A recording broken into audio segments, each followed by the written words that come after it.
Good evening and a very warm welcome to news edge with Fariha Idrees. Operation Bunyan Marsoos में भारत को तारीखी शिकस्त देने के बाद पाकिस्तानी कौम का मोराल बुलंद है। हम देख रहे हैं कि हर लेवल पर खुशियां मनाई जा रही हैं, जबकि ये भी दिखाया जा रहा है कि एक काम रहे, बहुत ज़्यादा कहीं गुरूर नज़र ना आए, लेकिन यकीनन खुशी सबकी दीदनी है। आज वज़ीर-ए-आज़म शहबाज शरीफ और आर्मी चीफ सियालकोट गए, जहाँ पर उन्हें अगले मोर्चों पर मौजूद अफसरों और जवानों की अज़्म और हज़ीमत को सराहा। उन्होंने वज़ीर-ए-आज़म शहबाज शरीफ ने इस मौके पर ख़िताब किया, इस ग्रेट विक्ट्री का जिक्र किया और भरपूर क्रेडिट दिया आर्मी चीफ को। Let's watch that. इस पूरी जंग की प्लानिंग जनरल शहीद आसिम मुनीर ने की। इंतहाई दलेरी से, दानिशमंदी से मैं उसका जाती तौर पर गवाह हूँ, क्योंकि उन दिनों में दिन रात मेरी इनसे टेलीफोन पर और हमारी फेस टू फेस मुलाकात होती। और जिस हौसले के साथ मैं आपको ये कहना चाहता हूँ कि बतौर एक पाकिस्तानी के मुझे इनके ऊपर फख्र है। ये कौम के फख्र है, कौम के फख्र, कौम के बेटे हैं। और इसी तरीके से एयर मार्शल जहीर बाबर ने जो इन्होंने 9 और 10 को जो किया है, मैं समझता हूँ कि ये यकीनन ये सपा सलार और एयर मार्शल आज कौम के आंखों के तारे बन चुके हैं। दूसरी तरफ अमरीकी सदर बार बार पाकिस्तान और भारत को अपने मसाइल को हल करने के लिए सालिसी की दावत भी दे रहे हैं, और वो ये भी कह रहे हैं कि आप इकट्ठे बैठ जाएं और मामलात को हल करें। हम ये जानते हैं कि भारत हमेशा से ये दावा करता है कि बायलैटरल ताल्लुकात हैं, इवन कश्मीर के मामले पर भी वो नहीं चाहता कि कोई और बात करे। इस वक्त पोस्ट ऑपरेशन हम कह सकते हैं कि भारत का जहाँ पे पॉइंट वीक हुआ है, मिलिट्री फुटप्रिंट वीक हुआ है, वहीं पर उसका सफारती फुटप्रिंट भी वीक होता हुआ नजर आया है। Let's watch the president of USA. अमरीकी सदर तो पाक और भारत क़यादत को इकट्ठे डिनर पर जाने का मशवरा दे रहे हैं, लेकिन लगता यह है कि जब तक इस डिनर का मौका आएगा तो शायद भारत की क़यादत तब्दील हो चुकी हो। अब तो ओपनली इंटरनेशनल मीडिया भी ये कह रहा है कि पाकिस्तान ने जो एक्शन किया उसके बाद भारत में पहली दफ़ा हम कह सकते हैं नरेंद्र मोदी को बहुत तल्ख सवालात का सामना है। वो मीडिया जो बिल्कुल जिंगोइस्टिक रहा है, प्रो गवर्नमेंट रहा है, उसको गोदी मीडिया कहा गया, वो भी सवालात उठाता हुआ नजर आ रहा है। और अब भारत के सियासतदान भी मोदी जी से बरमला कुछ सवालात पूछ रहे हैं। जरा देखिए। पाकिस्तान बार बार भारत को पहलगाम वाक़े की तहकीकात करने का मशवरा देता रहा, ऑफर करता रहा, लेकिन भारत ने हर बार इस बात को ही ठुकरा दिया।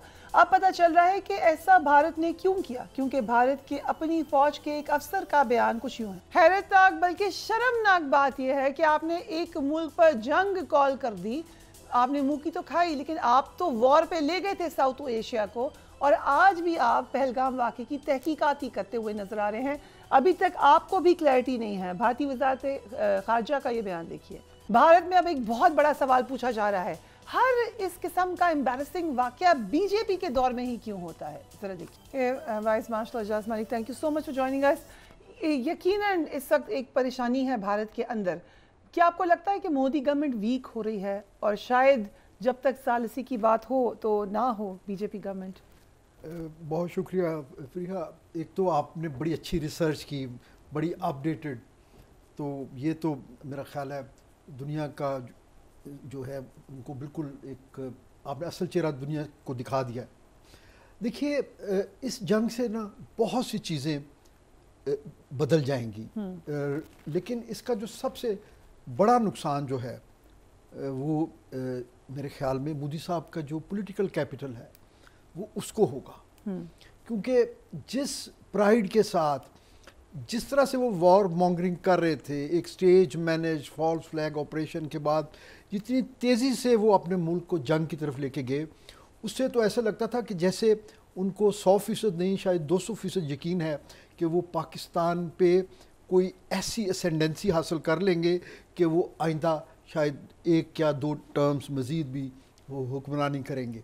लेकिन उनके तमाम तर अंदाजे जो है वो गलत साबित हुए।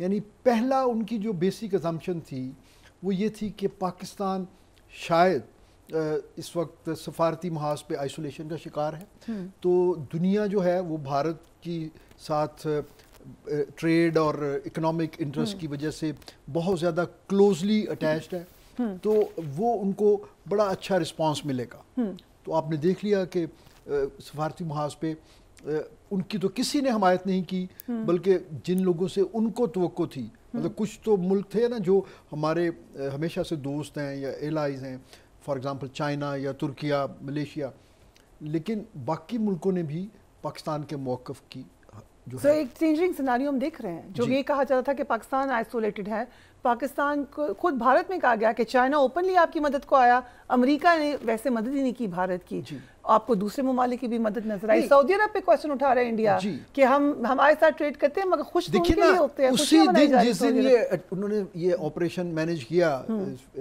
फॉल्स फ्लैग ऑपरेशन, उस दिन वहाँ पे वो $100 बिलियन की जो है मुआहदे करके आ रहे थे। यस, तो वो तो एक तरह से इन्वेस्टमेंट करके आ रहे थे ना कि अब हमने जो है गुडविल एक अचीव कर ली है। तो एक तो उनको वहाँ पे ये डैमेज हुआ, दूसरे उन्होंने पाकिस्तान की जो है ना, पाकिस्तान की कैपेबिलिटी का तो उनको पता था। मुझे लगता है उनको नहीं पता था। नहीं, मेरे ख्याल में देखिए जी, अगर उनको नहीं पता तो फिर वो इतने बड़े मुल्क पे हुक्मरानी का मेरे ख्याल उनको फिर तो हक ही नहीं। ये असल क्वेश्चन ये है। So if you allow me, हमारे साथ ब्रिगेडियर साहब भी ज्वाइन कर रहे हैं। Thank you so much brigadier Haris Nawaz. You regularly हम प्रोग्राम करते हैं, but this is the first time you are on my show after this great achievement कह लें, विक्ट्री कह लें। So do share your thoughts कि आपको कैसे लग रहा है। ज़ाहिर है आपका तो आप दोनों का इदारा है, how do you feel about that? But अब जबकि ये बात ये है कि पाकिस्तान ने ये एक साबित कर दिया कि पाकिस्तान एक बहुत मैच्योर, रिस्पॉन्सिबल इस्लामिक न्यूक्लियर मुल्क है with professional battle hardened army, and that when I talk about army means all three services of Pakistan. लेकिन ये कि इन्होंने गलतफहमी में ये आए कि इन्होंने पहले तो गलत वहाँ पर फॉल्स फ्लैग किया। अभी उनका फॉरेन मिनिस्टर कह रहा है कि हम तहकीकात करवा रहे हैं, ये कह रहे हैं वो। तो अगर आप तहकीकात करवा रहे हैं तो then how you reach to conclusion कि ये पाकिस्तान ने की है, हमें यहीं पर आपको झूठ साबित हो जाता है। उसके बाद पाकिस्तान ने कहा जी कि आप अपना इंडिपेंडेंट किसी मुल्क से किसी अदालत से करा लें and then give us proof and then will take action. वो भी आपने नहीं करवाया, राइट। फिर उसके बाद आपने 6-7 रात को आपने लाइन ऑफ कंट्रोल को क्रॉस किया और आपने वहाँ पर फायरिंग शुरू कर दी, और फिर जो आपका हाल वहाँ पर हुआ वो आपको पता है। yes. आपने वहाँ पर मुजफ्फराबाद में, आपने कोटली में, कई जगह पर जाके आपने मिसाइल वो फायर किए, ड्रोन पर मिसाइल फायर किए। देन आपने इंटरनेशनल बॉर्डर क्रॉस किया, आपने 2 साल 3 साल के बच्चे, 7 साल के बच्चे शहीद की, औरतें शहीद की। Even then we kept quiet. हमने आपको ये देख रहे थे कि what all you can go, और आपने समझा पाकिस्तान डर के बैठ गया, फिर आपने ड्रोन फायर शुरू कर दिए। 84 माय क्वेश्चन हियर इज, जो अभी कहा एयर वाइस मार्शल साहब ने कि भारत को अंदाजा था what we are capable of, I don't agree, what do you think? नहीं, बिल्कुल नहीं था, इसलिए नहीं था, आपको मैं बता, ये देखे ना, ये जो कर रहा है, फिर उसके बाद मिसाइल रात को फायर शुरू कर दी। दे थॉट पाकिस्तान खामोश हो गया। वी वांटेड कि टेल द वर्ल्ड कि वी आर नॉट अग्रेसर्स। इंडिया ने लाइन ऑफ कंट्रोल फायरिंग की, इंडियन लाइन हमारी इंटरनेशनल बॉर्डर क्रॉस किया, इंडिया ने ड्रोन फायर किया और इंडिया ने मिसाइल फायर किया हमारे बेसिस के ऊपर। And then we said okay now wait for a response. हमने ये भी कहा and we informed we are responding, और हमने कहा था लाइट और लड़ाई तुम शुरू करोगे एंड हम करेंगे। 7 घंटे में फर्स्ट लाइट के ऊपर लड़ाई शुरू हुई और 7 घंटे में इंडियन नीज के ऊपर घुटनों के बल गिर के और ट्रम्प के पास गोद में बैठ के रोने लग गया, खुदा के लिए हमें बचाओ। पाकिस्तान की एयरफोर्स और पाकिस्तान की आर्मी के मिसाइल हमें समझ नहीं आ रहे हमारे साथ क्या हो रहा है, because it was paralysis in their system of government और मिलिट्री सिस्टम के अंदर, दैट वॉज अ स्टेट। इसके बाद जब सीजफायर होती है तो अब फिर गिदड़ भर के ये जो भारी हुई कौम होती है जिसका मुंह काला हुआ होता है, जिसको अवाम से छूटे पड़े होते हैं, फौज के नाकाम हो जाती है, वो फिर गिदड़ फटकियाँ लगाते हैं। हमने जी अभी तो हमने ये वो अरमान गुस्वानी कह रहा है, फलान कह रहा है जी कि हमने क्यों की सीज फायर, ना करते तुम्हें और तुम्हारा पता चल रहा शाम तक तुम्हारा क्या हौला होने वाला था। सेकंड, इसके बाद Pakistan is emerged as the most responsible state और हमने अपनी मिलिट्री माइट दुनिया को बता दी कि व्हाट वी आर। ठीक है, कश्मीर का मसला इंटरनेशनलाइज हो गया, इन्होंने खुद दिया, ये हो गया। और अब इस वक्त हम फिर तैयार हैं, वी कैन नो कि ये कुछ करेंगे। We are totally air force, navy and ground forces are so you are saying कि this is not all over. No, do you never know, जिस तरह इनको मार, आज इसने देखे ना वहाँ उधमपुर में जाके क्या बोल रहा है, ना बॉडी लैंग्वेज, ना आवाज निकल गई। अपने ट्रुप से नजर नहीं मिला सकता था, ट्रुप्स इनसे नजर नहीं मिला रहे ये थे। तो बड़ी इंटरेस्टिंग, आज और तस्वीरें जो खींची हैं वो भी बड़ी इंटरेस्टिंग है। और S-400 की एक बैटरी कहीं से पता नहीं, जब वीडियो उठा के लाए हैं वो मैं दिखा रहे, जबकि वो साइड पूरी खत्म हो चुकी है। सो मेरे ख्याल में ये इस वक्त बिल्कुल गिर चुके हैं, इनमें हिम्मत नहीं है। और अगर ये करते, हिम्मत करके दिखाएं, अगर इससे ज्यादा इकोनॉमिक्स लॉस और मिलिट्री लॉस ना हो तो हमें पाकिस्तानियों को अब कहना। राइट, सो अगर इजाज़त है, कल भारतीय रियासत मध्य प्रदेश की हाई कोर्ट ने भारतीय फौज के मुसलमान ऑफिसर कर्नल सोफिया कुरैशी से मुतालिक नामुनासिब अल्फाज कहने पर रियासती वजीर के खिलाफ मुकदमा दर्ज करने का हुक्म दे दिया। अगेन जो हिंदुत्व गवर्नमेंट का एक कॉन्सेप्ट है उसमें क्या होता है माइनॉरिटीज़ के साथ, इस हवाले से एक स्टेटमेंट भी है विजय शाह का, लेट्स वॉच दैट। दूसरी तरफ भारतीय वज़ीर आज़म नरेंद्र मोदी ने कल मिसाइल लॉन्चर्स के सामने तस्वीर बनवाई। मकसद ये था कि पाकिस्तान के दिफाई निज़ाम को तबाह करने का जो दावा नज़र आ रहा है पाकिस्तान का, वो हम गलत साबित कर दें किसी तरीके से, क्योंकि वो तो प्रेस कॉन्फ्रेंस में ही उन्होंने उसके सबूत दे दिए थे, लेकिन उनको देने पड़ गए। नरेंद्र मोदी ने हमने यहाँ वहाँ पर देखा कि जो कंट्रोल सेंटर और रेडार के साथ तस्वीर बनवाना थी, ऐलान ये किया था, लेकिन वो हुआ नहीं और सिर्फ लॉन्चेस के साथ उनकी कुछ तस्वीर बनी और फिर उनको रिलीज़ किया गया। इसके ऊपर ये क्वेश्चन फिर रेज़ हुआ, भारत के अंदर ही रेज़ हुआ कि आपने ये तस्वीर लिमिटेड क्यों बनवाई। इनसे पाकिस्तान के S-400 का कंट्रोल सेंटर और रेडार्स जो तबाह करने का मौक़िफ़ है वो आप कह सकते हैं कि ऑफिशियली ये साबित हो गया।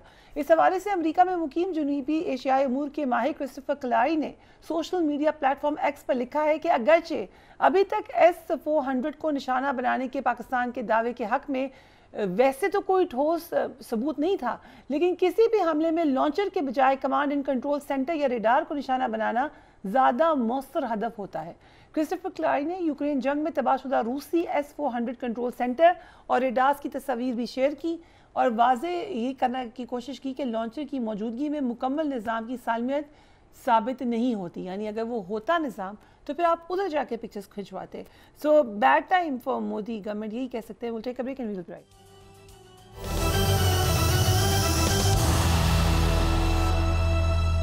And welcome back. पाकिस्तान और भारत के दरमियान हालिया कशीदगी के बाद G10 से बनाने वाली चीनी कंपनी के शेयर्स में इजाफा हुआ है, जबकि रफाल तैयारे बनाने वाली फ्रांसीसी कंपनी जो उनके शेयर्स में कमी देखी गई। फ्रांसीसी कंपनी को ये नुकसान उस वक्त उठाना पड़ा जब तारीख में पहली बार उसके 3 रफाल पाक फौज के हाथों तबाह करने की खबर आलमी मीडिया की जीनत बनी। 7 मई को ब्लूमबर्ग ने अपनी रिपोर्ट के अंदर ये बात वाज़े कर दी थी।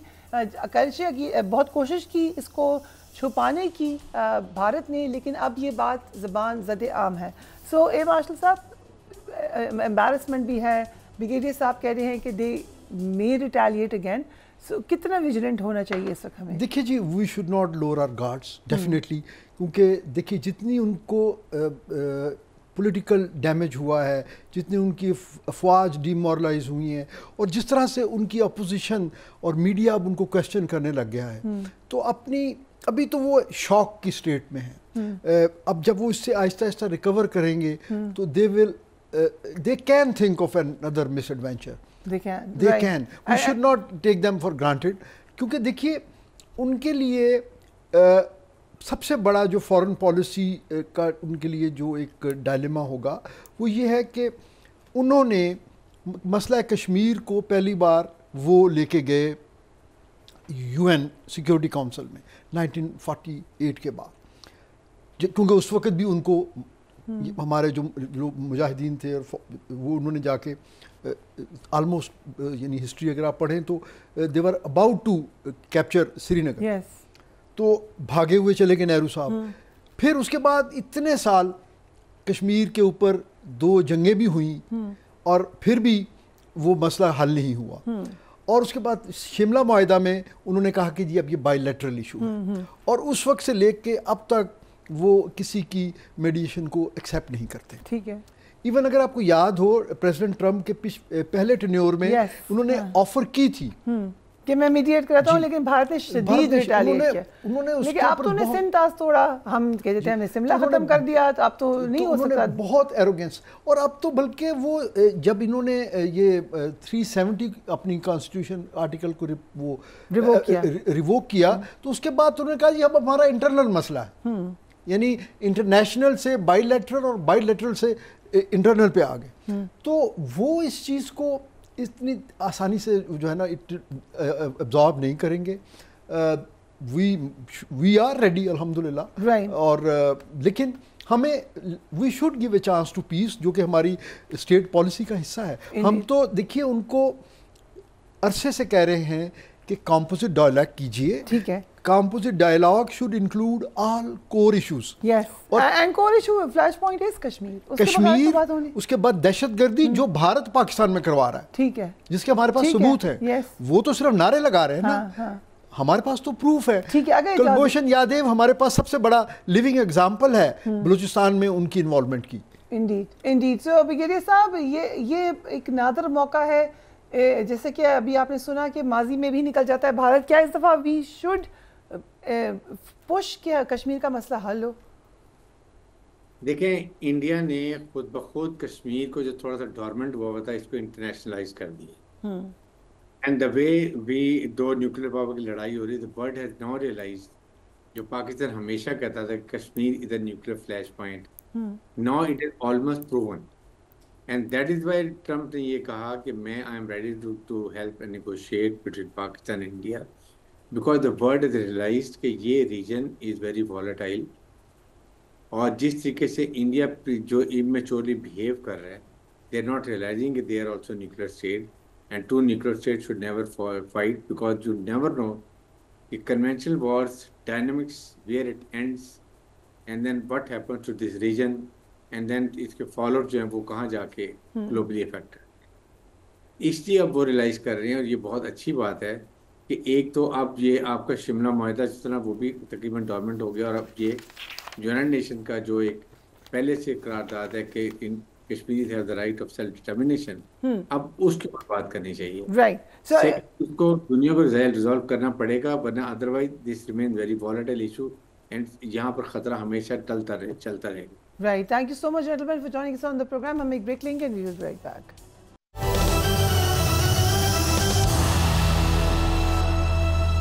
And welcome back. पाकिस्तान और भारत आमने सामने हों और ये आलमी खबर ना बने तो ये मुमकिन ही नहीं है। दोनों ममालिक की क्रिकेट टीमों के मैचेस की तरह इस चंद रोज़ा जंग को भी आलमी मीडिया ने भरपूर कवरेज दी है। CNN, BBC, न्यूयॉर्क टाइम्स समेत अक्सर मीडिया ग्रुप्स ने मुसलसल कवरेज की। इस हवाले से आलमी प्रिंट और इलेक्ट्रॉनिक मीडिया ने क्या क्या रिपोर्ट किया, इस पर एक नज़र डालते हैं। न्यूयॉर्क टाइम्स ने लिखा है कि पाकिस्तान और भारत के माबैन जंग बंदी बरकरार रहने का इम्कान है। दोनों ममालिक अपनी अपनी फतह का दावा कर रहे हैं। ट्रंप इंतजामिया का अवामी सतह पर सालिसी में किरदार अदा करने के ऐलान के बाद भारत में सियासी तनाव नजर आ रहा है। बरतानवी खबररसा इदारे रॉयटर्स ने खबर दी कि पाक भारत जंग की वजह से भारतीय मईशत को 83 अरब डॉलर का खतीर नुकसान हुआ। अमरीकी अखबार नेशनल इंटरेस्ट ने लिखा है कि पाक भारत जंग के दौरान जंगी तैयारों की डॉग फाइट में फ्रांसीसी रफेल तैयारों का चीनी J-10C के हाथों निशाना बनना सबसे बड़ी खबर बन चुका है। बैनुल-अक़वामी news portal Defence Security Asia ने खबर दी कि भारतीय तो PL-15 मिसाइल का सामना नहीं कर सका, जबकि पाकिस्तान जल्द PL-17 मिसाइल हासिल कर लेगा, जिससे पाक फ़िज़ाइया को मज़ीद बरतरी हासिल हो जाएगी। मेल ऑनलाइन लिखता है कि पाक फौज ने भारत के साथ डॉग फाइट में कम से कम एक रफेल तैयारा तो ज़रूर तबाह कर दिया। अल जज़ीरा ने लिखा है कि अमरीकी सदर ने पाकिस्तान और भारत को मसला कश्मीर के हल के लिए सालिसी की पेशकश कर दी है। प्रिंट मीडिया के अलावा इलेक्ट्रॉनिक मीडिया ने भी पाक भारत जंग को कवरेज दी और पाकिस्तान की भारत के खिलाफ कामयाबी का जिक्र किया। इसकी एक झलक आपके सामने। हमारे साथ इस पे मज़ीद बात करने के लिए मनप्रीत सिंह और अहमद हसन अरबी मौजूद हैं। Thank you so much for joining us. I start with you Ahmad साहब, आपने भारतीय चैनल्स पे खूब मुकाबला किया, लेकिन भारतीय चैनल्स तो अब इंटरनेशनली एक्सपोज हो ही गए हैं। क्या आपका थीसिस है कि वजह क्या है इस किस्म के हिजान की, इस किस्म की गलत रिपोर्टिंग की, इस किस्म के जोम की वजह क्या है? जी बहुत शुक्रिया। देखें, मैं हमेशा कहता हूं कि इस कॉन्फ्लिक्ट के अंदर स्पेशली जो इंडियन मीडिया है उसने इंडिया की फॉरेन पॉलिसी को, इंडिया की नेशनल सिक्योरिटी पॉलिसी को एक इंटरनेशनल एम्बैरसमेंट बना दिया। पूरी दुनिया में इंडियन मीडिया का ये वाला जो चेहरा है ये पहली दफ़ा सामने आया। हमें जो ऑब्जर्व कर रहे हैं, जो रिसर्च करते हैं इंडिया के ऊपर, उनको तो पहले से पता था कि इंडियन मीडिया में कितनी डेप्थ है, लेकिन पूरी दुनिया को अब पता चला, स्पेशली इनकी जो मिस रिपोर्टिंग है, इनके जो मोस्ट क्रेडिबल जर्नलिस्ट जो समझे जाते थे, इंक्लूडिंग बरखा दत्त वगैरह, उनकी तरफ से जो मिस रिपोर्टिंग थी, और फिर इनके मेन स्ट्रीम चैनल्स जिस तरीके से बड़े पैमाने के ऊपर, जैसे लाहौर में इन्होंने एक सी पोर्ट बना दी और वो सब कुछ, तो वो जिस तरीके से मिस रिपोर्ट कर रहे थे वो एक इंटरनेशनल एम्बैरसमेंट बन चुका है इंडियन मीडिया। और उसकी वजह है, उसकी एक बैकग्राउंड है, और वो बैकग्राउंड ये है कि बेसिकली इनका जो पूरा जो मीडिया होता है या लिटरेचर होता है पुराने ज़मानों में, या थिएटर पुराने ज़मानों में, ये कहा जाता था कि ये रिप्रेजेंट करता है सोसाइटी की पल्स को।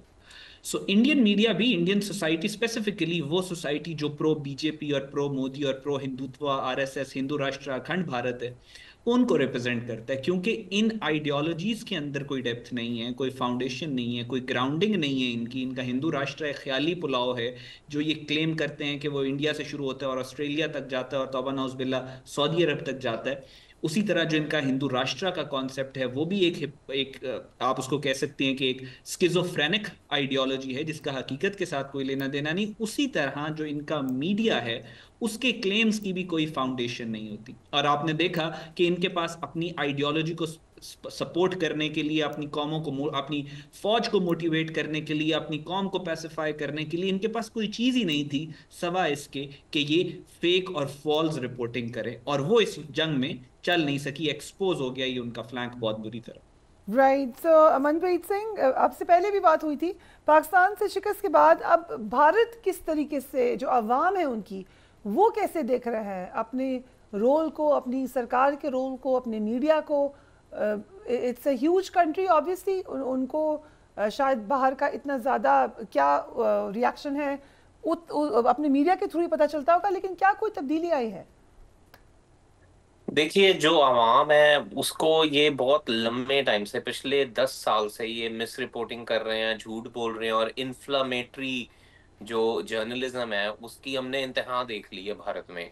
और अब जैसे कि मेरे अजीज दोस्त ने भी अभी बताया कि किस तरह से ये पूरी तरह से एक्सपोज हो चुके हैं। अब देखिए, जब आप इंटरनली आप ये सोचकर देखें कि 10 साल से हर मसले पे इंटरनली इससे भी बड़े बड़े झूठ इंडियन मीडिया ने परोस के लोगों को खिलाए हैं। अब क्योंकि ये इंटरनेशनल इशू बन गया था, ये जंग हो गई थी, और इसमें से जो सालसी का जो सारा अमेरिका का रोल रहा है, तो अभी ये सब कुछ एक्सपोज हो चुका है, अब लोगों के सामने ये आ गई। और मैं एक ये बहुत बड़ी बात जो समझता हूँ कि इंडिया जो अपनी रिपोर्टिंग में उसने कभी पाकिस्तान को कुछ समझा ही नहीं। वो अपने लोगों को तो ये कहता था कि हमारा जब दिल करेगा हम तो उड़ा देंगे इनको, हम तो ये कर देंगे वो कर देंगे। तो अभी फिर सीज फायर के लिए कैसे मान गए?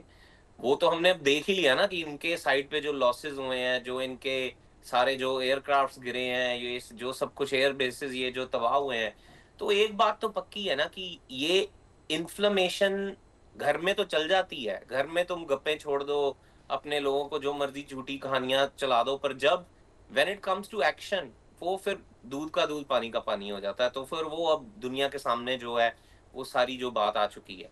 बाकी जो आवाम की बात है, देखो वो अभी भी अपने चैनल्स पे यही बोल रहे होंगे कि हम जीत गए हैं, हमने हरा दिया, ये कर दिया वो कर दिया।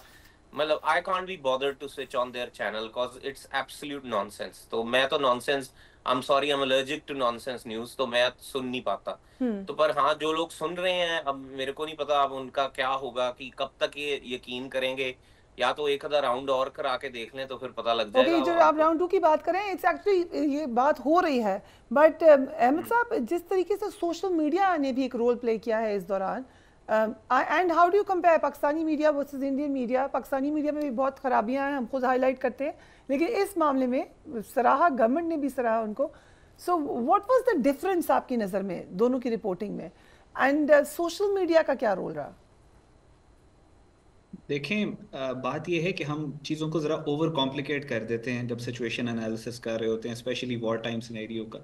और मैं क्योंकि स्टूडेंट हूँ मिलिट्री हिस्ट्री का, इंटरनेशनल रिलेशन का, और ये जंगों को ही हम पढ़ते हैं, तो चीज़ें सिंपल होती हैं, सादा होती हैं, इतनी ज़्यादा कॉम्प्लिकेटेड नहीं होती जितनी हम दिखाते हैं। पाकिस्तान के सोशल मीडिया ने या किसी भी मुल्क का जो मीडिया या इंफॉर्मेशन वॉरफेयर होती है वो उसी तरीके से एक्ट करती है जंग के दौरान जिस तरीके से उसकी फ़ौज एक्ट कर रही होती है। तो पाकिस्तान की जो मिलिट्री माइट थी, पाकिस्तान की जो वॉर मशीन थी, उसने जिस तरीके से इंडिया के अगेंस्ट रिटेलिएट किया, हमारा जो वॉर डॉक्ट्रिन्स डिप्लॉयड थे, जिस एग्रेशन के साथ स्ट्रेटेजिक एग्रेशन को हमने अपनी पॉलिसी बनाया और हमने इंडिया को ये मैसेज दिया that the best defence is to, जो ऑफेंस है वो आजकल के दौर का बेस्ट डिफेंस है और हमने उसको डिप्लॉय करके दिखाया। उसी की रिफ्लेक्शन आपको हमारे सोशल मीडिया पे, इलेक्ट्रॉनिक मीडिया पे और प्रिंट मीडिया पे भी नजर आएगी। हमने बहुत एग्रेसिवली डील किया इंडिया को, और क्योंकि जाहिर है ग्राउंड के ऊपर हमारी फौज की तरफ से, हमें हमारी लीडरशिप की तरफ से वो कॉन्फिडेंस था कि हम इंडिया के दांत तोड़ेंगे अगर इंडिया ने हमारे ऊपर कोई वो जो इन्होंने 6 मई की रात को इन्होंने मिसल मारे थे, हमें कॉन्फिडेंस था कि हमारी लीडरशिप इनको उससे कई गुना ज़्यादा डिस्प्रपोर्शनेट जवाब देगी। तो इसी वजह से सोशल मीडिया के ऊपर भी आपने देखा कि हमने एग्रेसिवली इंडिया को आड़े हाथों लिया। हमें फेक न्यूज़ की ज़रूरत नहीं पड़ी थी क्योंकि असल न्यूज़ बहुत ज़्यादा थी हमारे पास। जैसे DJI ने भी कहा था कि जब हम हमला करेंगे तो पूरी दुनिया देखेगी। तो जाहिर है हमारे पास असल न्यूज़ इतनी ज़्यादा थी, हमारे पास फैक्चुअल डेटा इतना ज़्यादा था, जो प्रेस कॉन्फ्रेंसेस हमारे मिलिट्री के रिप्रेजेंटेटिव्स ने की उस उधर से हमें डेटा इतना ज़्यादा मिल जाता था, तो हमें ज़रूरत ही नहीं पड़ी फेक कि हम बॉलीवुड की कहानियां बनाएं और हम उनके अंदर ग्राफिक्स डालें। कुछ सोशल मीडिया का किरदार पे बात हो रही है, सोशल मीडिया पे क्या होता रहा वो भी जरा देखिएगा। सो अहमद हसन अरबी, अभी बात हो रही थी राउंड 2 की। डू यू थिंक कि अभी ये वॉर एक सीज फायर हुआ है लेकिन they may be a war round 2? देखिए, मैं क्लियरली आपको ये बात बता रहा हूँ कि हाँ, वॉर ख़त्म नहीं हुई, the battle has just ended, war is far from over. ये अभी सिर्फ पहली बैटल है जो अल्लाह के फजल से पाकिस्तान जीता है, और जंग अभी बाकी है। और मेरी बात आप मेरी बात की क्या वैल्यू है? कल नरेंद्र मोदी ने भी कहा था कि ऑपरेशन सिंदूर जो है वो पोस्टपोन हुआ है, ख़त्म नहीं हुआ। ये they are licking their wounds, अपने अपने आप को रीग्रुप कर रहे हैं, रीऑर्गेनाइज कर रहे हैं। इनको इनकी उम्मीद से ज़्यादा मार पड़ी है। इनकी पूरी एयरफोर्स को 5 जहाज़ गिरा दिए, उसके बाद पूरी एयर सुपीरियॉरिटी जंग के पहले 3 घंटों में पाकिस्तान के पास थी। फिर जब 10 तारीख को हमने दोबारा रिटेलिएट किया तो फिर हमने इनकी जो पूरा वॉर स्ट्रक्चर था, इनकी वॉर मशीन का, आर्मी का, उसको हमने मल्टीपल जगह से फ्रैक्चर किया। इनका S-400 हमने गिरा, तबाह कर दिया। तो जो नुकसान हुआ वो ये एक्सपेक्ट नहीं कर रहे थे। इनके अपने मिलिट्री ऑब्जेक्टिव्स थे वो इन्होंने बिल्कुल भी अचीव करने में नाकाम रहे हैं। और इस वक्त जो इंडिया के इंटरनल एनवायरनमेंट है, specially with in BJP, the sentiment that is going against Narendra Modi, और जिस तरह सुब्रमण्यम स्वामी ने कहा है कि हम पाकिस्तान को तोड़ना चाहते थे, मोदी उसमें नाकाम रहा है। We need to bring Yogi Adityanath, यानी बुचर ऑफ गुजरात को हटा के अब हमने बुचर ऑफ उत्तर प्रदेश को यहाँ पे लेके आना है।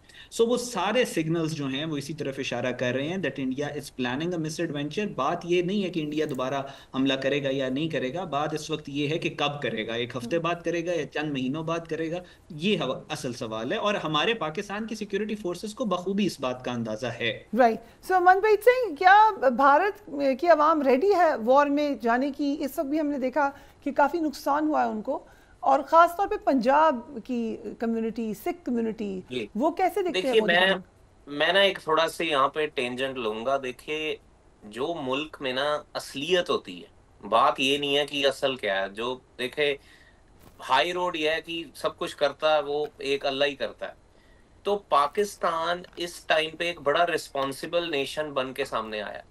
जब बलूचिस्तान में वो जो ट्रेन वाला ट्रेजेडी हुई थी आपके बलूचिस्तान वाले इलाके में, तो आप भी ये ऑफेंस कर सकते थे। आप चाहते तो इसका ब्लेम इंडिया को देकर, बल्कि इंडिया तो क्लेम कर रहा था कि हमने ही किया ये अपने चैनल्स पे।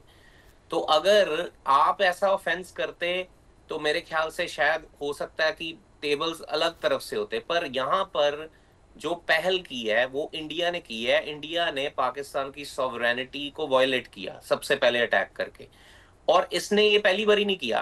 कनाडा में इसने ट्रांसनेशनल रिप्रेशन के जरिए, जो मिस्टर ट्रूडो ने बोला था कि जो हमारे हरदीप सिंह निज्जर को उन्होंने मारा, उन्होंने भी यही कहा कि इसने हमारी सॉवरेनिटी को जो है वायलेट किया।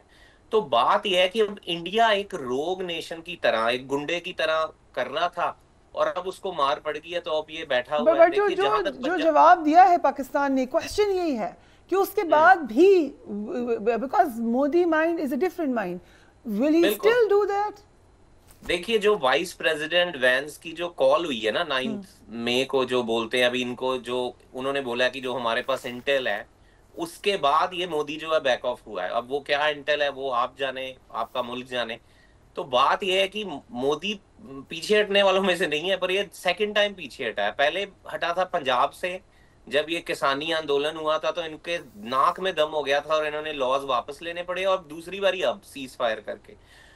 मोदी जो है, देखिए, जब मेरे को तो ये होता है कि जब आपके नेशन ने कोलैप्स होना होता है ना, तो वो एकदम हाइप पर जाता है, एक अल्ट्रा नेशनलिज्म आ जाता है उस देश में। एक जैसे अब हिंदू फार राइट नेशनलिज्म चल रहा है वहां पर, तो वो इस पीक से ही गिरता है। चाहे वो नाजी जर्मनी हो, वो ऐसे गिरा है, चाहे रशिया के जो जब टूटा वो ऐसे ही गिरा, चाहे कोई भी नेशन हो। तो अब जो इंडिया का जो ओवर कॉन्फिडेंस था, वो अब नेचुरली वर्ल्ड वाइड तो एक्सपोज हो चुका है कि ये तो एक बिल्कुल बेकार का कॉन्फिडेंस था। इनको लग रहा था कि लोग इनसे ट्रेड कॉन्ट्रैक्ट लेने की बजाय ये पता नहीं कौन सी सुपर पावर बन चुके हैं, तो वो तो इनका वो ड्रीम तो खत्म हो गया। जहां तक पंजाब का सवाल है, देखिए, जो पंजाब है, वो हमेशा ही सेंसिबल चला है, और वो हमेशा एंटी राइट चला है, हमेशा। चाहे वो इमरजेंसी हो इंदिरा गांधी के टाइम की, चाहे 84 की बात हो, चाहे कुछ भी हो, तो पंजाब ने तो कभी भी जंग नहीं चाहिए, क्योंकि हमारे सिखों के लिए तो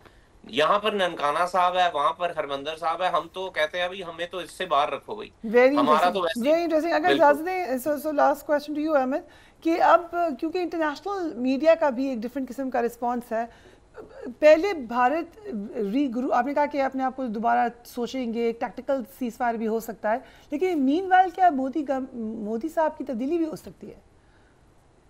बिल्कुल, मैं आपको कह रहा हूँ, it's on the cards. Narendra Modi के खिलाफ बहुत ज़्यादा सेंटिमेंट है। मोहन भगवत, बेसिकली योगी आदित्यनाथ लॉबिंग कर रहे हैं मोहन भगवत के थ्रू कि वो इस सीट के ऊपर है। सुब्रमण्यम स्वामी जो कि आइडियोलॉग हैं इसके आरएसएस के, उसने खुलेआम सपोर्ट का, योगी आदित्यनाथ की सपोर्ट का ऐलान कर दिया है। मोदी के खिलाफ बहुत ज़्यादा सेंटिमेंट है, क्योंकि मैं पहले दिन से कह रहा हूँ, जो पहलगाम वाला ड्रामा हुआ उसके बाद से कह रहा हूँ कि मोदी का जो ये मीडिया है, जिसको ये गोदी मीडिया कहते हैं इंडिया में, उसने ओवर कमिट कर दिया है। उसने मोदी के लिए बहुत ज़्यादा मुश्किलात क्रिएट कर दी हैं। और ना सिर्फ ये, आप इनकी तो पिछले 20 साल की जो फॉरेन पॉलिसी थी वो डिस्ट्रॉय हो गई है, वो तबाह हो गई है। आप इमेजिन करें कि वेस्टर्न एनालिस्ट ने आज ये लिख रहे हैं कि अमेरिका अपने आप को एस्टेब्लिश करता था एज अ मिलिट्री माइट पिछले 70 सालों, और चाइना जो है वो एक इकोनॉमी के तौर पे, एक अच्छी इकोनॉमी के तौर पे उसको देखा जाता था। आज पाकिस्तान की वजह से चाइना को वो ओपनिंग मिली है कि चाइनीज वॉर मशीन एस्टेब्लिश हो गई है दुनिया में as more powerful than the western war machine. और सारे का सारा इसका जो ब्लेम है वो वेस्ट कर रहे हैं इंडिया के ऊपर कि तुमने हमारे साथ ये करवाया है। तो आप इमेजिन करें कि उनकी फॉरेन पॉलिसी भी तबाह हो रही है, इनके मुल्क के अंदर जितनी ज्यादा इंतशार है, खालिस्तान से लेके 7 सिस्टर स्टेट्स तक, वो सारा भी इसके खिलाफ कंट्रीब्यूट मोदी के कर है। और इट इज हाईली लाइकली कि अगर मोदी बहुत इमीडिएटली कुछ एक्शन नहीं लेता, मिस एडवेंचर नहीं करता, तो इसको रिमूव कर दिया जाएगा। Right, very interesting. Thank you gentleman for being on the programme. बहुत सारे लेसन्स हैं इस ये जो बहुत थोड़े दिनों की जंग थी। एक बात आपको बताती चलूँ, हमेशा ये एक्सपर्ट्स कहते थे कि जब भी पाकिस्तान और इंडिया की जंग होगी, ये दुनिया की मुख्तसर तरीन जंग होगी, और इसका अंजाम बड़ा भयानक हो सकता है, क्योंकि दोनों न्यूक्लियर पावर्स हैं। सो इसीलिए कहा जाता है कि मैक्सिमम भी हुई तो ये 7 to 8 या 10 डेज़ की अंडर द प्रेजेंट सिनारियो ही होगी, क्योंकि टेंशन जो है वो with in a few hours rife हो जाती हैं। आपने देखा कि इस वक्त भी किस कदर तेज़ी से तमाम मामला हुआ था, लेकिन वॉर टैक्टिक में ओवर कॉन्फिडेंस तो सबसे गलत है। ये एयरफोर्स, जिस एयरफोर्स को हम आज सराह रहे हैं, ये उस एयरफोर्स का ही एक स्लोगन है कि कॉम्प्लेसेंसी किल्स, एक्चुअली किल्स। यानी अगर आप जहाज़ उड़ा रहे हैं और आप कॉम्प्लेसेंट हैं, ओवर कॉन्फिडेंट है, तो आप मर जाएंगे। You have to be very careful. और इसी स्लोगन के साथ क्योंकि एयरफोर्स काम करती है, इसीलिए they rely on themselves, not on Rafales, not on any other machinery. Do take care of yourself. अल्लाह हाफ़िज़।